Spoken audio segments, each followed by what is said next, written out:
May mga sekreto ang mga henyo na hindi tinuturo sa eskwela. May mga batas na hindi mo mababasa sa libro. May mga teknik na ginagamit nila para paikutin ang mundo. At minsan, paikutin ka.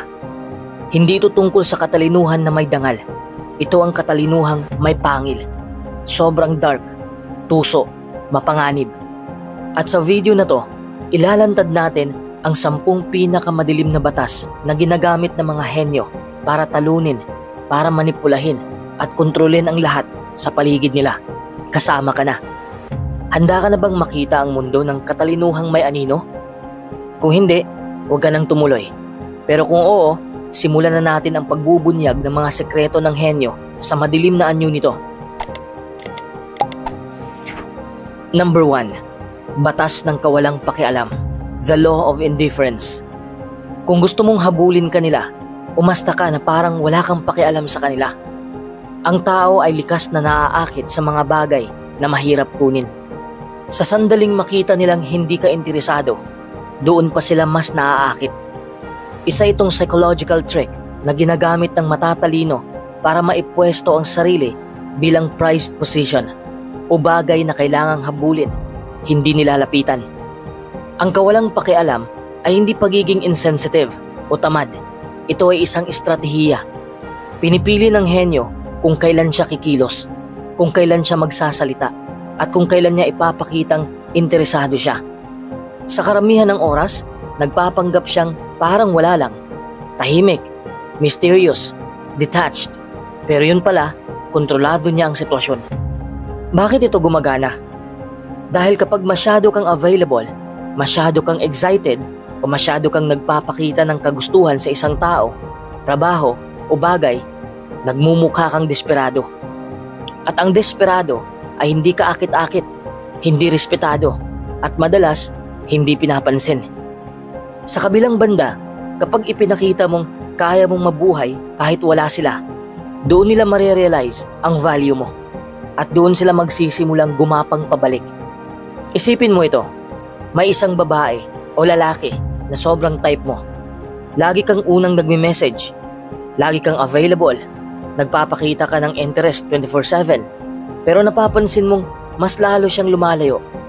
Ngayon, bigla mong tinigilan, hindi ka na nagte-text, hindi ka na nagpaparamdam, hindi ka na aktibo sa social media. After 2 days, bigla siyang nag-message. Hey, busy ka ba lately? Parang ang tahimik mo. Namimiss ko yung mga message mo ah. Anong nangyari? Hindi niya na-miss ang presensya mo, kundi ang atensyon mo. Nasanay siyang ikaw ang laging humahabol. Pero nung nawala yon, naramdaman niya ang kawalan. At sa moment na yon, ikaw na ang may kontrol. Ganito rin sa professional world. Kapag sobrang eager kang kunin ang trabaho, babaratin ka. Pero kapag pinakita mong may ibang options ka at hindi ka nagmamadali, biglang tataas ang offer. Bakit? Dahil ang taong may walang pakialam na aura ay perceived na may self-worth, na may options at power. Sa totoo lang, baka kabado na siya deep inside, pero hindi niya ipinapakita, at yun ang game changer. Ang batas na ito ay epektibo, pero dapat gamitin ng maingat. Hindi ito lisensya para maging manhid o maging toxic. Ang tunay na henyo ay marunong mag-timing ng tamang antas ng kawalang pakialam. Hindi para manakit, kundi para hindi maging alipin ng validation. Ang batas ng kawalang pakialam ay hindi tungkol sa pagiging wala talagang pakialam, kundi tungkol sa mastery ng sarili. Kapag natutunan mong hindi laging ibigay ang atensyon mo sa kung sino-sino, mas lalo kang nirerespeto. At sa dulo, ikaw ang mas may kapangyarihan.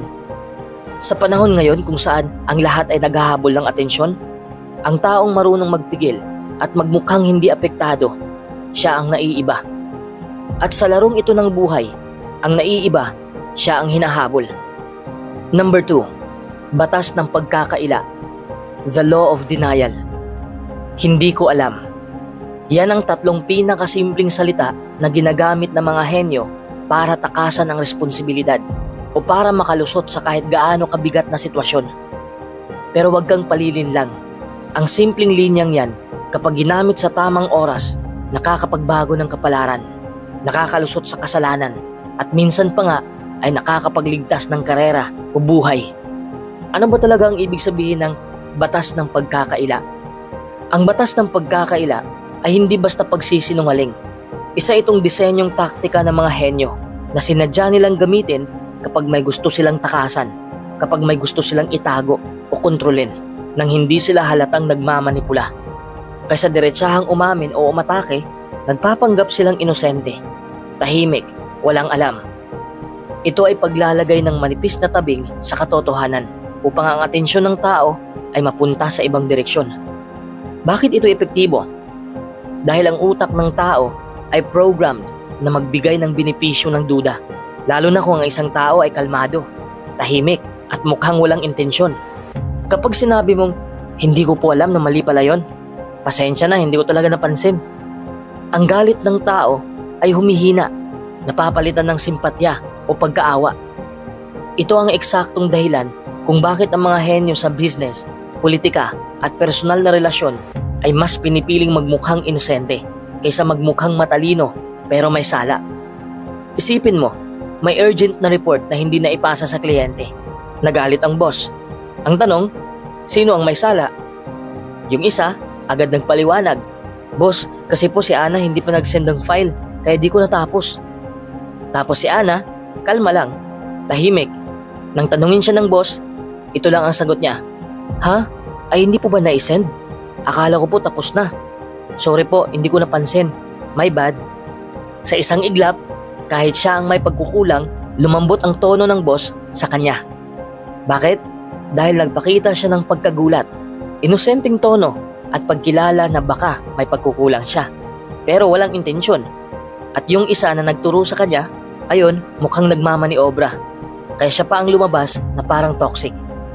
Sa madaling salita, ang batas ng pagkakaila ay paraan para makalusot sa apoy na hindi nasusunog, para magmukhang inosente kahit may alam, at para mapanatili ang tiwala ng tao kahit may kasalanan. Ginagamit ito ng mga henyo para manatiling malinis ang kanilang reputasyon kahit sila na mismo ang nagkalat. Pero hindi ito dapat abusuhin dahil kapag nahuli ka, mas malala ang bagsak. Pero sa mga taong marunong gumamit nito sa timing, tono at tamang sitwasyon, para silang laging ligtas kahit sila ang pasimuno. Number 3. Batas ng timing. The law of timing. Ang batas ng timing ay isa sa pinakamakapangyarihang armas ng mga henyo. Hindi dahil sa bigla silang matalino o malupit na strategist, kundi dahil alam nila kung kailan gagalaw.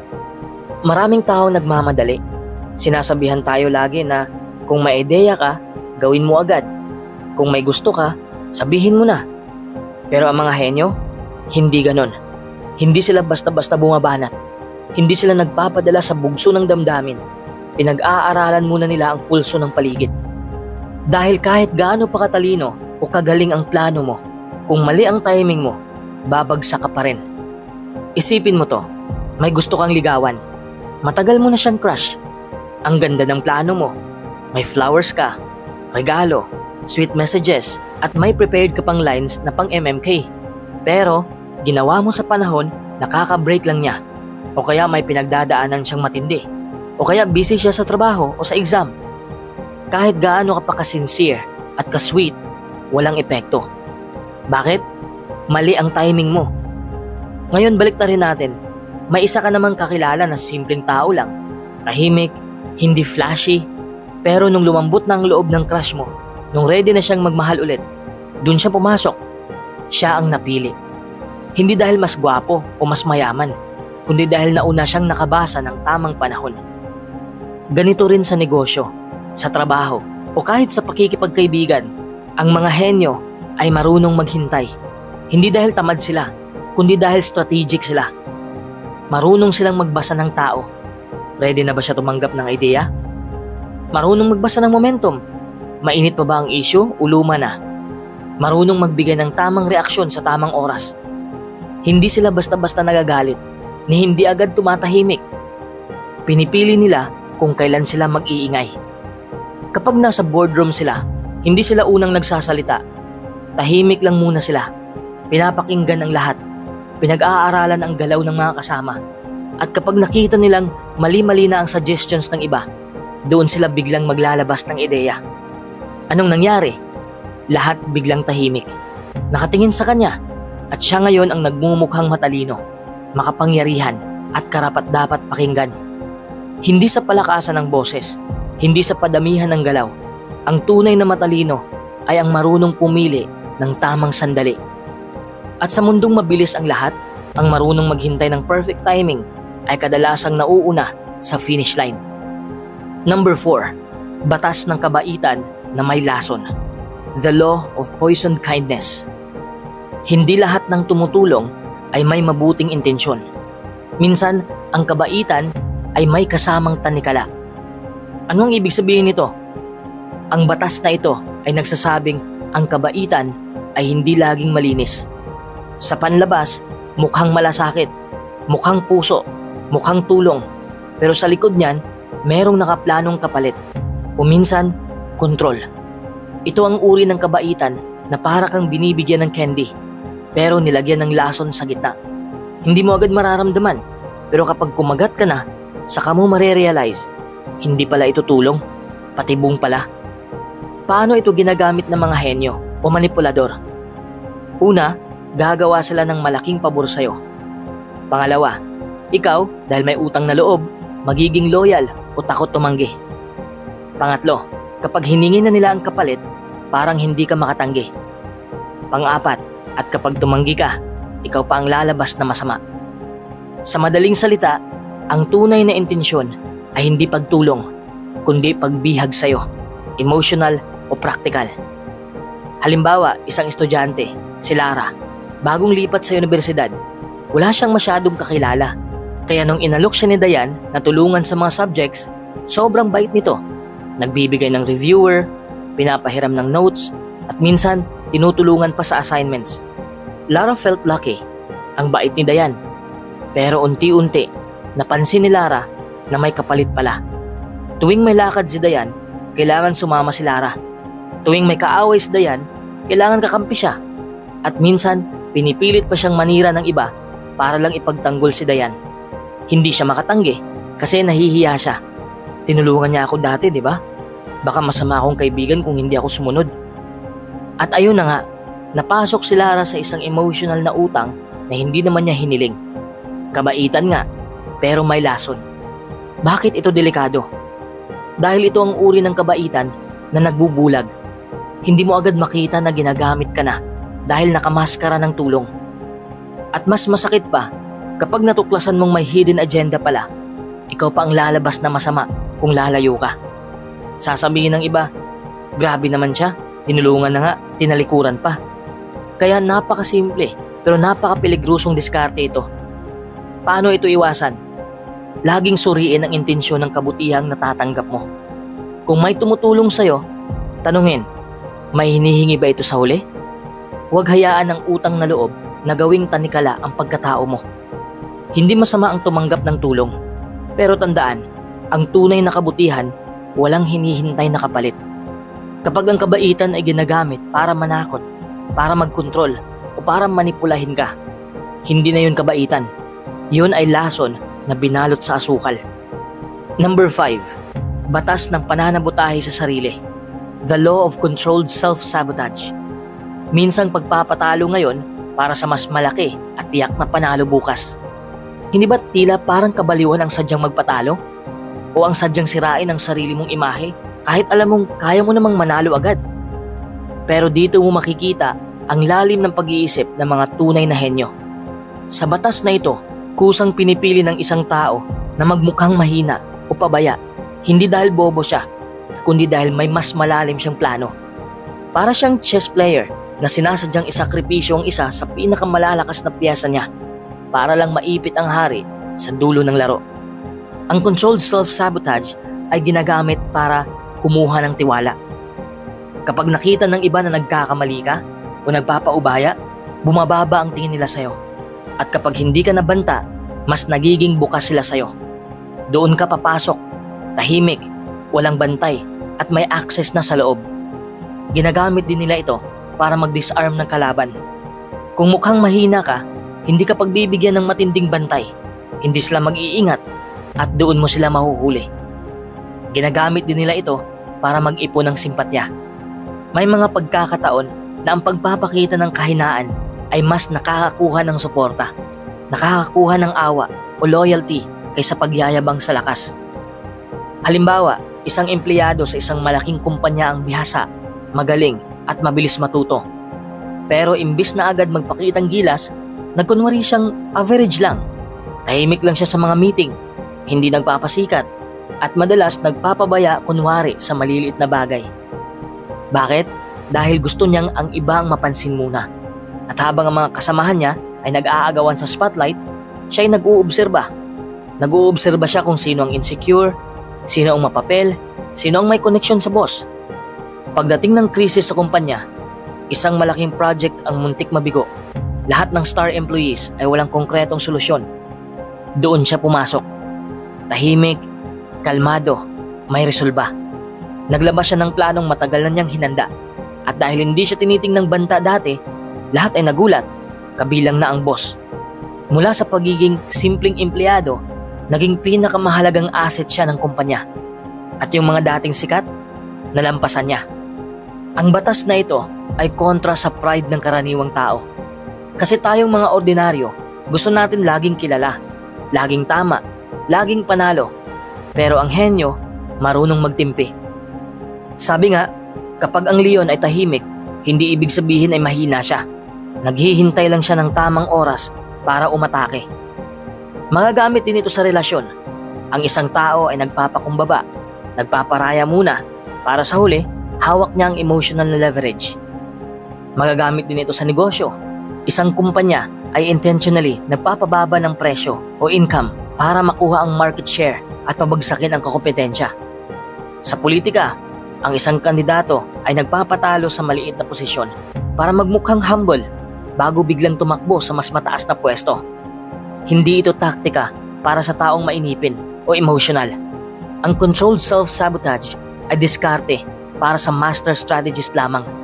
Kung hindi mo ito kayang kontrolin, mauuwi ka lang sa tunay na pagkatalo. Sa mundong ito, hindi palaging panalo ang maingay, ang bida o ang malakas. Number 6. Batas ng salungat, the law of reversal. Kapag alam ng lahat ang isang direksyon, lumiko ka sa kabila. Isa ito sa pinakamakapangyarihan at pinakadelikadong batas na ginagamit ng mga henyo. Ang pumunta sa kabaligtaran ng inaakala ng karamihan. Sa simpleng salita, habang ang lahat ay sumusunod sa uso, ikaw ay lumalakad sa kabaligtaran. Sa una, mukhang kabaliwan. Iisipin ng mga tao, bakit mo gagawin yan kung lahat naman ng matatalino ay ginagawa ito? Pero doon nagkakamali ang karamihan. Dahil ang tunay na henyo ay hindi sunod-sunuran. Ang batas ng salungat ay nagsasabing kung saan nagkagulo ang karamihan, huwag kang sumali sa gulo. Kung saan tila may siguradong tagumpay, doon ka magduda. Dahil madalas, kapag ang lahat ay nasa isang bangka, ito rin ang bangkang lulubog. Bakit ito epektibo? Una, predictable ang masa. Kapag alam mong predictable sila, madali mong ma-anticipate ang kilos nila. Pangalawa, walang kompetisyon sa kakaiba. Lahat sila nagsisiksikan sa isang direksyon, pero ikaw, maluwag ang daan. Ikatlo, nagmumukha kang visionary. Kapag nagtagumpay ka sa direksyong hindi nila pinili, bigla ka nilang tatawaging henyo. Halimbawa, isang simpleng kwento mula sa negosyo. Noong unang panahon ng YouTube, lahat ng vloggers ay gumagawa ng entertainment content. Sayawan, patawa, prank, at kung ano-ano pang pampalipas oras. Pero may isang lalaki, si Marques Brownlee, na hindi sumunod sa uso. Habang lahat ay nagpapatawa, nag-tech review siya ng sobrang seryoso. Wala siyang punchline, wala siyang katatawanan, wala ring pakulo. Ilang taon siyang pinagtawanan. Walang manonood ng tech video mo bro, nakakabore yan. Pero ngayon, siya na ang pinaka-pinapanood na tech reviewer sa buong mundo. Habang ang iba ay lumang content na lang, siya ay authority. Bakit? Dahil hindi siya sumabay sa agos, kundi lumangoy siya pabaliktad. Naiisip mo ba minsan na gusto ko magnegosyo pero lahat ng kakilala ko ay nasa online selling na? Gusto ko mag-aral ng ganitong kurso pero sabi nila walang pera dyan. Paano kung ang lahat ay nasa maling direksyon? Paano kung ang tunay na oportunidad ay nasa tahimik at di pinapansin na daan? Ang henyo, hindi lang matalino, Matapang siyang sumalungat. Oo, makapangyarihan ang batas na ito. Pero hindi ito para sa mahina ang loob. Kapag lumiko ka sa kabaligtaran, aasahan mong pagtatawanan ka, kokontrahin ka, at pagtatanungan ka ng marami. Pero tandaan, ang mga taong pinagtawanan kahapon ay madalas ginagala ngayon. Number 7. Batas ng pag-aangkin. The law of ownership. Hindi mahalaga kung sino ang unang nakaisip ng ideya.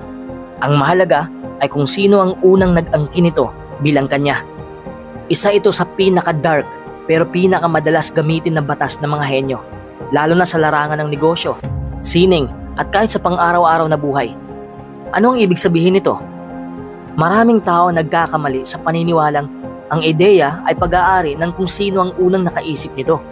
Pero ang totoo, sa mundo ng realidad, ang may tunay na kapangyarihan ay yung taong unang nagsabing, "Akin yan."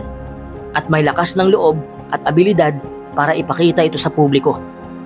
Sa madaling salita, kung hindi mo na ipakita, na ipagtanggol o na ipaalam sa iba ang ideya mo, baka maagaw ito ng mas maabilidad o mas maimpluwensyang tao kaysa sayo. Imagine mo ito. Si Ramon, tahimik pero matalino. May naisip na brilliant na idea para sa mobile app. Isang app na parang Waze para sa traffic sa loob ng malls. Sobrang innovative. May sketches pa siya. Pero dahil mahiyain at hindi pa sigurado sa sarili, tinago niya muna ito sa notebook niya. Ngayon, may kaibigan siyang si Marco. Extrovert, mas sanay sa business pitch at marunong kumausap ng investors. Nakita ni Marco ang sketches ni Ramon at nasabi niya, "Uy, ganda nito ah, gawa tayo." Pero sa likod ng kaibigan ko si Marco ang unang nag-pitch ng ideya sa investors at ipinakilala ito na parang kanya. Fast forward, nag-viral ang app. Kumita ng milyon. Si Marco ang nasa headlines. Si Ramon, wala, ni acknowledgement man. Masakit, di ba? Pero ganito talaga gumagana ang batas ng pag-aangkin. Bakit sobrang dark nito, pero epektibo? Dahil ito ay tumatama sa pinaka-core ng realidad ng mundo. Na ang mundo ay hindi gantimpala para sa kung sino ang may pinakamagandang ideya, kundi sa kung sino ang may lakas ng loob na i-claim, ipakita at ipaglaban ito. Hindi ito tungkol sa moralidad, kundi sa diskarte. At maraming henyo ang bihasa sa larong ito. Steve Jobs, ayon sa ilang insider, ay hindi laging originator ng ideya sa Apple. Pero siya ang nagbihis ng mga ito, ipinapackage at ipinresenta sa mundo na parang kanya. Sa showbiz, ilang kanta na ba ang kinuha ng mas sikat na artist mula sa mga baguhang composer? Sa opisina, ilang beses nang ang junior employee ang may magandang plano pero si manager ang nag-present sa board at tinanggap ang papuri. Na-experience mo na ba yung ikaw ang nag-suggest sa barkada ng planong lakad? Pero nung kinausap na yung iba, ibang taong parang bida. Yung tipong, "Uy, ang galing ng ideya mo ah." Samantalang ikaw ang tunay na unang nagsabi nun. Ganon din to. Minsan, hindi sapat ang maging tama o maging una. Kailangan mo ring maging matapang. Kailangan mo ring maging maagap at strategic. Kung ikaw ay may ideya, huwag mo lang itago. I-claim mo, i-record mo, i-share mo sa tamang tao. At kung kaya mo, ipakita mo agad. Dahil sa mundo ngayon, ang kredito ay hindi laging napupunta sa may gawa, kundi sa may tapang na magpakilala. Sa kabilang banda, gamitin mo rin ito ng may integridad. Oo, madilim ang batas na ito. Pero kung gagamitin mo ito para iangat ang sarili mo nang hindi nangaapak ng iba, mas magiging makapangyarihan ito sa tamang paraan. Number 8. Batas ng pagpapalakas ng ego ng iba. The law of ego massage. Pahinain mo ang matatalino sa pamamagitan ng paglalakas ng kanilang pride. Ito ang isa sa mga pinakamalulupit pero pinaka-epektibong diskarte ng mga henyo. Sa unang tingin, parang mabait. Pero sa ilalim nito ay isang tahimik na anyo ng kontrol. Ano ang ibig sabihin nito? Simple lang. Kapag pinasaya mo ang ego ng isang tao, kadalasan pinapalakas mo rin ang pagiging kampante nila. At kapag kampante na sila, doon ka pwedeng umatake, magmaniobra o mag-takeover nang hindi sila handa. Hindi mo kailangang makipag-away. Hindi mo kailangang makipagdebate. Gamitin mo lang ang sobrang tiwala nila sa sarili laban sa kanila. Paano ito ginagawa ng mga henyo?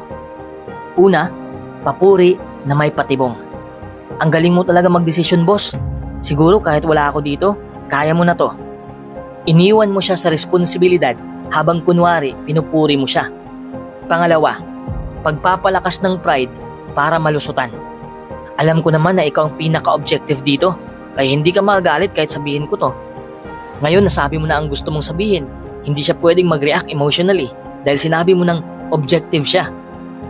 Ikatlo, pagpapanggap na subordinate para makakuha ng pabor. Boss, napahanga talaga ako sa approach mo. Pwede mong makisabay ako sa next project mo? Gusto kong matuto. Gagamitin mo ang admiration para makalapit sa kapangyarihan. Halimbawa, si Ana ay isang mid-level employee. May boss siyang si Sir Carlo. Matalino, magaling magsalita, pero may isang kahinaan. Mahilig sa papuri. Napansin ito ni Ana. Sa halip na kontrahin si Carlo sa mga ideya niyang may butas, sinimulan ni Ana ang bawat komento ng, "Ang galing ng insight mo, sir. May naisip lang akong maliit na dagdag, pero solid na talaga yung base mo." Dahil dito, hindi siya naging banta. Sa halip, naging kaalyado siya. Si Carlo ay unti-unting pinapayagan si Ana na mag-suggest pa ng mas maraming bagay, hanggang sa punto na si Ana na talaga ang nagmamaneho sa mga desisyon, habang si Carlo ay naniniwalang siya pa rin ang boss. Smart, di ba? Bakit epektibo ang batas na ito? Dahil karamihan sa tao, kahit gaano katalino, ay may kahinaan sa ego. Kapag pinuri mo sila, iniangat mo sila.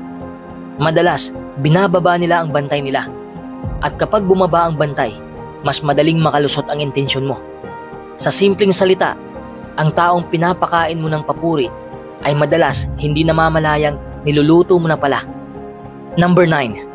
Batas ng katahimikan. The law of silence. Sa katahimikan, naroon ang tunay na kapangyarihan. Tahimik lang, hindi nagre-react agad, hindi nagsasalita hanggat hindi kailangan, hindi nagpapaliwanag ng walang nagtatanong. Ito ang batas ng katahimikan, isa sa pinakamakapangyarihan pero madalas hindi napapansin na sandata ng mga henyo. Sa mundong puno ng ingay, kung saan lahat ay gustong marinig, lahat ay gustong ipakita ang opinyon nila, lahat ay gustong ipaglaban ang punto nila, ang taong tahimik ang pinaka nakakabahala. Bakit? Kasi hindi mo alam kung anong iniisip niya. Hindi mo alam kung galit ba siya o kalmado lang. Hindi mo alam kung bumabawi lang siya ng lakas o nagbabalak ng atake. Ang katahimikan ay hindi kahinaan. Sa katunayan, ito ay isang sinasadyang estratehiya para makakuha ng kontrol sa emosyon, sa sitwasyon at sa perception ng mga tao sa paligid mo. Habang ang iba ay sunod-sunod magsalita, ikaw ay nag-uobserba. Habang sila ay naglalabas ng emosyon, ikaw ay nag-iipon ng impormasyon. Habang sila ay nagpapakawala ng lahat, ikaw ay nagpaplano ng susunod mong galaw. Tahimik pero matalim. Isipin mo ito, may meeting kayo sa trabaho, may isyong malaki. Lahat ng kasama mo nagsisigawan, nagtuturuan, nagtatalo kung sino ang may kasalanan. Yung iba, todo paliwanag. Yung iba, depensa ng depensa. Pero may isang tao sa sulok, tahimik lang, hindi nagsalita kahit may opinion siya. Tahimik siyang nakikinig, hindi siya defensive, hindi rin siya nagmamagaling. Tapos pagkalipas ng ilang minuto, nung lahat ay pagod na sa kakasigaw, siya na ang nagsalita. Diretso, malinaw, walang emosyon, at eksaktong-eksakto sa ugat ng problema. At dahil sa tahimik siya kanina, lahat ay napilitang makinig. At sa isang saglit, siya na ang nagdikta ng direksyon ng meeting. Bakit? Dahil pinili niyang hindi makisabay sa ingay. Pinili niyang hintayin ang tamang oras para magsalita, at yun ang dahilan kung bakit siya ang may tunay na kontrol. Number 10. Batas ng pagpapanggap. The law of strategic stupidity. Minsan, kailangan mong magpanggap na tanga para makalapit sa totoong tanga at para hindi ka bantayan ng mga tuso. Ang batas ng pagpapanggap ay isang estratehiyang ginagamit ng mga henyo, lalo na sa mga sitwasyong mataas ang kompetisyon at puno ng inggitan o politika. Sa trabaho man, sa negosyo o kahit sa pamilya, hindi ito pagiging totoo sa sarili, kundi isang tactical na pagkukunwari. Sa simpleng salita, kunwari ka lang na inosente, kunwari ka lang na wala kang alam, kunwari na mahina ang analisis mo o parang hindi mo naiintindihan ang nangyayari. Pero ang totoo, binabasa mo na silang lahat. Ina-analyze mo ang kilos nila. Pinagmamasdan mo ang galaw ng bawat isa. Tahimik ka lang, pero may plano ka na. Bakit ito dark? Dahil naglalagay ka ng maskara. At habang ang iba ay nagpapakita ng gilas, nagmamalaki ng katalinuhan at ipinagyayabang ang alam nila, ikaw ay tahimik. Nakangiti lang, pero sa loob-loob mo, ikaw na ang may hawak ng baraha. Bakit ito epektibo? Hindi ka nakikitang banta. Ang mga matatalino na mayabang ay kadalasang kinakalaban agad. Pero kung ikaw ay nagmukhang harmless, walang papansin sa'yo. Hindi ka pagbabantayan at yan ang oportunidad mo. Hindi ka pinaghahandaan. Ang isang kalabang hindi nila alam na kalaban, hindi nila inalertuhan ang depensa laban dito. Ikaw ang may advantage sa obserbasyon. Habang ang iba ay abala sa pagpapakitang gilas, ikaw ay nakaupo lang, tahimik na nag-uobserba. Lahat sila nagpapakita ng baraha. Ikaw, hindi. Ang leon na nakahiga sa damuhan ay hindi mahina, nag-aabang lang. Kapag akala nilang wala kang alam, hindi nila alam na ikaw na pala ang may alam sa lahat. Ang paggamit ng strategic stupidity ay hindi para sa kasamaan. Hindi ito para manloko ng walang dahilan. Ginagamit ito ng henyo para makaligtas, para makaposisyon, at makapagplano ng mas maayos, lalo na kung puno ng igaw at labanan ang paligid. Minsan, ang pinakamatatalino ay yung mga marunong magkunwaring tanga.